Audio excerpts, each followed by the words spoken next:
around the time the Federal Reserve was put into effect, there was corruption of some sort in the studies. Or, I forget how.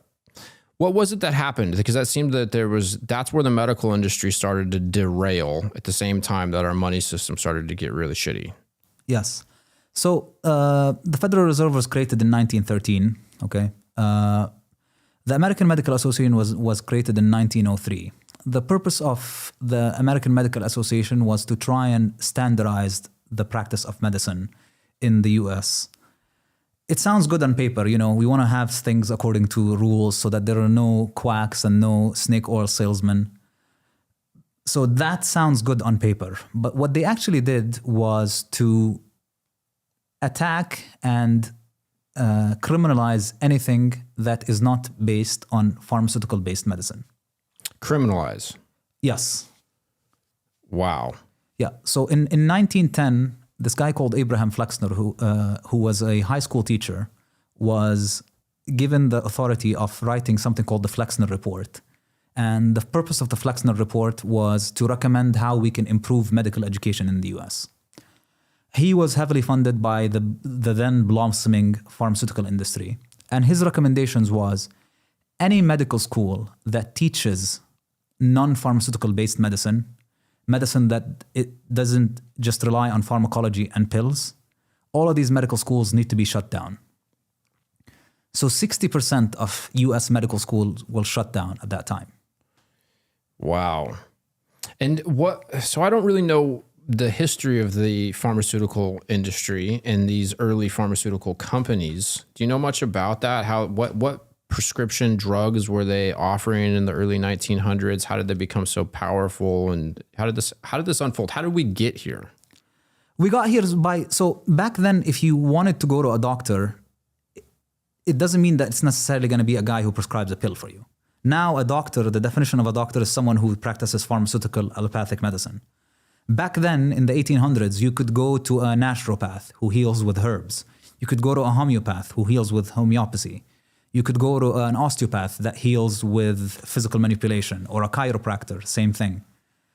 All these schools of medicine were shut down in the early 1900s, so that only pharmaceutical medicine is the norm. And all these doctors went out of practice, and all these medical schools either shut down or had to change their curricula. And since then, if you get sick, there's only one option for you, which is pills. Doesn't necessarily mean that the pills are bad, but why are you banning all the other schools, modalities of healing that have been practicing for hundreds of thousands of years? It's pretty sus. Exactly. Yeah. And so that's how we get to where we are right now. I've heard that there's connection between the petroleum industry and the pharmaceutical industry. Do you know anything about that? Are some of these pharmaceuticals derived from petroleum products? Yeah. So, I mean, a lot of these pharmaceuticals, they come from byproducts of the petroleum industry. So you get all these oils that we can't really generate energy from. Chemists started just messing around with them, and they found out that they have effects on the body. Well, also, these are all compounds that we just made up so we can patent. So the profit model there is quite lucrative. So I haven't been to the doctor in many, many years, partially because I've not had any major health issues aside from being a little overstressed, overworked, a little tired, a little sluggish, but also because I've developed such an aversion to the industry as a whole. But that could be problematic because there are times where you need to go to the doctor. So what do you suggest people do? How do they interface with their doctor to make sure that they don't have any issues that they would want to catch before they're too problematic when they're getting bad information or they're being pitched all of these drugs? Like how do you suggest people navigate in the world that we live in today? Because not everybody can, read a study like you can. Not everybody has time to go down these rabbit holes on their own. And then like you said, there are these cult-like, fads.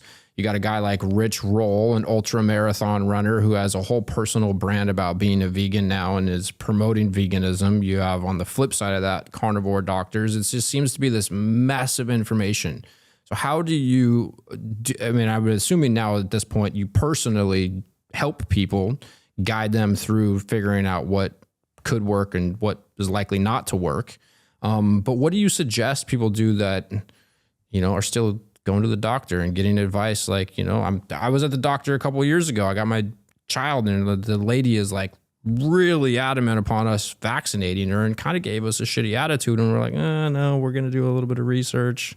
How do people contend with all of this? Yeah, it's very difficult. It's very difficult, and the system kind of doesn't give you that many options.